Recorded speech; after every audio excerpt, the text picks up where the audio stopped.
దేవుని పరిశుద్ధమైన నామానికి మహిమ కలుగును గాక. ఈ ఉదయకాల సమయంలో ప్రభువైన యేసుక్రీస్తు నామంలో మీకు శుభములు. దేవుడు మరొక నూతన దినాన్ని మనకిచ్చి మనల్ని నడిపించి మనల్ని బలపరుస్తున్నందుకు దేవుణ్ణే స్తుతిస్తున్నాను. ఈ దినం దేవుడు మనకిస్తున్న ఈ వాగ్దానాన్ని చదువుతున్నాను. మొదటి సమూయేలు గ్రంథం 14వ అధ్యాయము 7వ వచనంలోని దేవుని యొక్క వాక్యము ఎలా రాయబడి ఉంది. నీ మనసులో ఉన్నదంతయు చేయుము, నీ మనసులో ఉన్నదంతయు చేయుము. ఈ యొక్క మాటని యోనాతాను యొక్క ఆయుధాలు మోయువాడు, యోనాతాను యొక్క ఆయుధాలు మోయువాడు యోనాతానుతో చెబుతున్న సందర్భం. యోనాతాను నీ మనసులో ఏముందో అదంతా చేయుము అని యోనాతానుతో చెబుతూ ఉన్నాడు. ప్రియ సహోదరి సహోదరుడా, ఈ యొక్క మాటలోని తన మనస్సులో ఏముంది, యోనాతాను యొక్క మనసులో దేని గురించి ఆలోచన చేస్తున్నాడు, యోనాతాను తన హృదయంలో దేని గురించి తలుస్తూ ఉన్నాడు అని ఆలోచన చేస్తే దేవుని యొక్క వాక్యంలోని 6వ వచనంలోని ఇలా రాయబడి ఉంది. యెహోవా మన కార్యమును సాగించునేమో, యెహోవా మన కార్యమును సాగించునేమో. ఇప్పుడు యోనాతాను తన మనసులో దేవుడు మన కార్యాన్ని జరిగిస్తాడేమో అని ఆలోచన చేస్తూ ఉన్నాడు. అలా ఆలోచన చేస్తూ ఉన్న సందర్భంలో ఆ యోనాతాను దగ్గర పనిచేస్తున్న వ్యక్తి నీ మనసులో ఉన్నది నువ్వు జరిగించుము అంటున్నాడు. ప్రియ సహోదరి సహోదరుడా, నిజమే, యోనాతాను యొక్క మనసుని ఆ పనివాడు ఎరిగినట్టుగా, ఆ పనివాడు గ్రహించినట్టుగా మరి అనేక మార్లు మన మనసులోని ఉన్న అనేక విషయాలని దేవుడు కూడా మరి గ్రహించి ఆయన కూడా నీ మనసులో ఉన్నదంతయు చేయము అని చెబితే ఎంత బాగుంటుంది. ఒకవేళ నీ మనసులో ఉన్నదంతా నెరవేరును అని చెబితే ఎంత బాగుంటుంది. దేవుని యొక్క వాక్యంలో యోనాతాను మరి తన హృదయం లోపల, తన మనసు లోపల ఆలోచిస్తున్నది చాలా గంభీరమైన కార్యం గురించి ఆలోచన చేస్తున్నాడు. ప్రియ సహోదరి సహోదరుడా, ఇందులో నేను ఏం అర్థం చేసుకుంటున్నానంటే మనస్సును ఎరిగిన దేవుడు నీ మనస్సును కూడా ఆయన ఎరిగి ఉన్నాడు. ఒకవేళ మన మనసును ఈ లోకంలో ఎవరు అర్థం చేసుకోకపోవచ్చు, మన మనస్సును ఎవరు సరైన రీతిలో గ్రహించలేకపోవచ్చు. మన మనస్సులో అనేక మార్లు అనేక సంగతులు మనల్ని కలవర పెడతా ఉండొచ్చు. ఈ మాటలు వింటున్న ప్రియ సహోదరి సహోదరుడా, నీ మనసులో కూడా అనేకమైన సంగతుల మూలంగా నువ్వు కలవరానికి గురవుతున్నావేమో, ఒకవేళ నువ్వు కలతకు గురవుతున్నావేమో. ఈ ఉదయకాల సమయంలోని నీ మనసు లోపల నిజంగా యెహోవా ఈ కార్యమును సఫలం చేస్తాడు అని విశ్వాస సంబంధమైన ఆ మనసు నీకుంటే, ఆ యొక్క విశ్వాస సంబంధమైన ఆ హృదయం నీకుంటే నీ ముందు ఆ కార్యము సంపూర్ణంగా సఫలం దేవుడు చేస్తాడు. ఇంతకీ ఏ కార్యము గురించి యోనాతాను ఆలోచన చేస్తున్నాడు అంటే దేవుని యొక్క వాక్యంలోని 13వ అధ్యాయం 5వ వచనం, మొదటి సమూయేలు గ్రంథం 13వ అధ్యాయం 5వ వచనంలో రాయబడి ఉంది. ఫిలిష్తీయులు ఇజ్రాయేలుతో యుద్ధము చేయుటకై 30,000 రథములను 6,000 గుర్రపు రౌతులను సముద్రము అద్దరి నుండి ఇసుక రేణువులంత విస్తారమైన జన సమూహమును సమకూర్చుకొని వచ్చిరి. ఫిలిష్తీయులు ఇజ్రాయేలుతో యుద్ధం చేయడానికంట గొప్ప రథాలతో వచ్చారు, గొప్ప గుర్రాలతో వచ్చారు. వారు సముద్ర ధరి నుండి రేణువులంత ఇసుక రేణువులంత విస్తారంగా వచ్చారంట. ఆ విస్తారంగా వచ్చిన ఆ శత్రువులను చూసినప్పుడు ఆ శత్రువులను జయించడానికి, ఓడించడానికి, ఆ శత్రువులను తరిమి కొట్టడానికి ఎలా ఏంటి అని తన మనసులో ఆలోచన చేస్తూ ఈ మాట అన్నాడు ఆయన. యెహోవా మన కార్యమును జరిగించునేమో. నిజమే, తన కంటి ముందు విస్తారమైన సైన్యం నిలబడింది, తన కంటి ముందు విస్తారమైన శత్రువులు నిలబడ్డారు.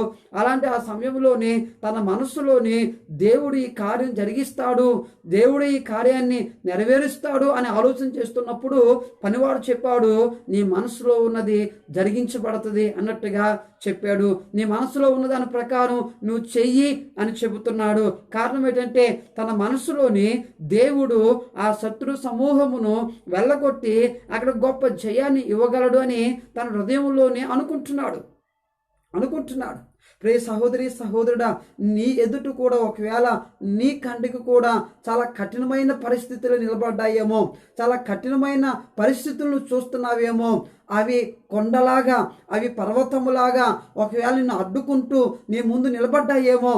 అయితే దేవుని యొక్క వాక్యం చెబుతుంది, నీ మనస్సును ఎరిగిన దేవుడు వాటిని ఎదుర్కోవడానికి నీ దగ్గర ఎంత బలం ఉందో, వాటిని ఎదుర్కోవడానికి నీ దగ్గర ఎంత సామర్థ్యం ఉందో, వాటిని ఎదుర్కోవడానికి నీ దగ్గర ఎంత స్తోమత ఉందో దేవుడు ఎరుగును.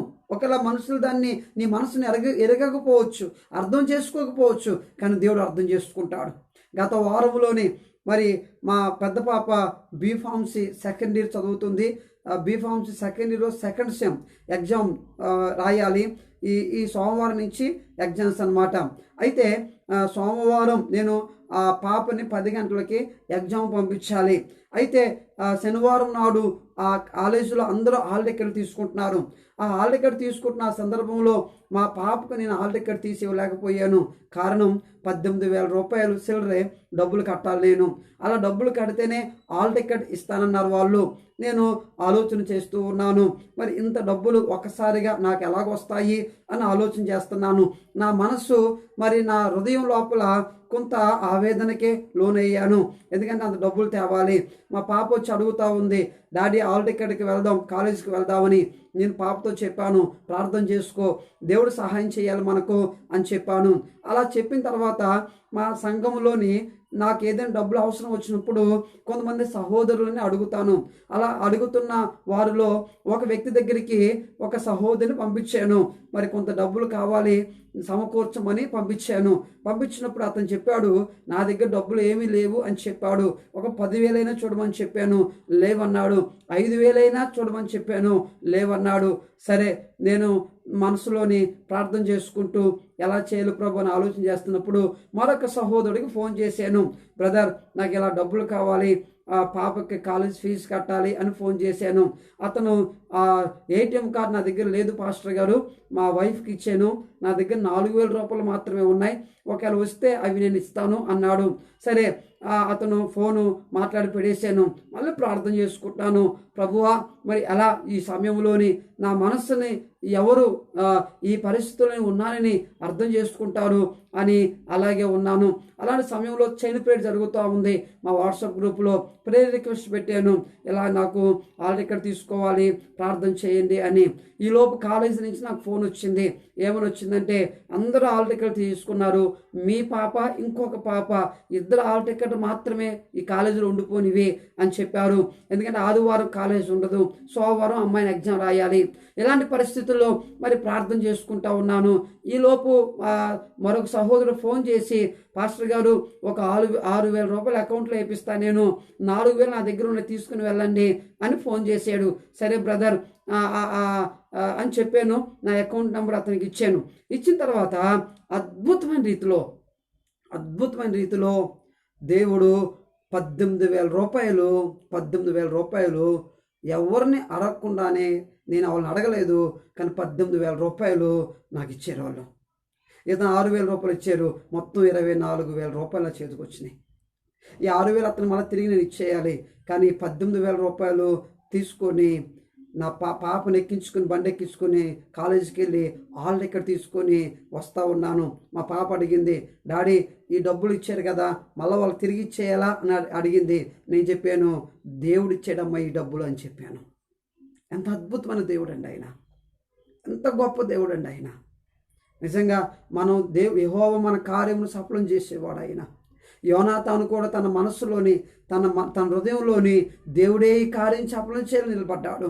ఆ ఫిలిష్తీయులు ఇసుక రేణువులాగా ఎంతమంది వచ్చినా అందులో గొప్ప విజయాన్ని యోనాతాను చూశాడు. నా వ్యక్తిగత జీవితంలో కూడా దేవుడి కార్యం చేయగలడు అని విశ్వసించి నమ్మి ఆయన మీద ఆధారపడినప్పుడు అది ఎలాంటి కార్యమైనా మన జీవితాలు చూడగలం. ప్రియ సహోదరి సహోదరుడా, ఒకవేళ నీ హృదయం నీ మనస్సుని ఎవరు అర్థం చేసుకుంటలేదని, నీ మనసులో ఉన్న బాధ ఆ వేదన ఎవరికి చెప్పుకోలో తెలియక నువ్వు ఇబ్బంది పడుతున్నట్లయితే ఈ ఉదయం దేవుడు నీతో మాట్లాడుతున్నాడు.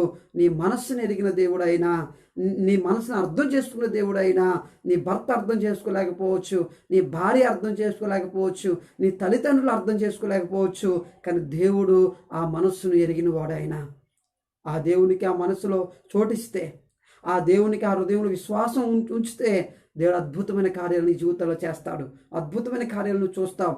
అటువంటి ఆ కృప దేవుడు మనకు అనుగ్రహించును గాక. ఆమేన్, ఆమేన్. ప్రార్థన చేసుకుందాం. తండ్రి మహోన్నతుడా, జీవాధిపతి, నీ మనస్సులో ఉన్నదంతయు చేయమని ఆ యోనాతానుతో చెప్పినట్టు ప్రభువా, అవును, మా మనసును అనేక మార్లు చాలామంది అర్థం చేసుకోరు ప్రభువా. అనేక మంది మా మనసును అర్థం చేసుకోక మమ్మల్ని గాయపరిచే వాళ్ళు ఎంతోమంది ఉన్నారు దేవా. కానీ మా మనసును అర్థం చేసుకొని ఆ కార్యం నెరవేర్చే దేవుడు మీరున్నారు ప్రభువా. అందుకు మిమ్మల్ని స్తుతిస్తున్నాను దేవా. ఈ ఉదయం కూడా ఈ మాటలు వింటున్న ప్రతి వ్యక్తి జీవితంలో నీ అద్భుతమైన కార్యాలు జరిగించమని యేసు నామములో అడుగుతున్నాను పరమ తండ్రి. ఆమేన్, ఆమేన్. దేవుడు మిమ్మల్ని దీవించును గాక.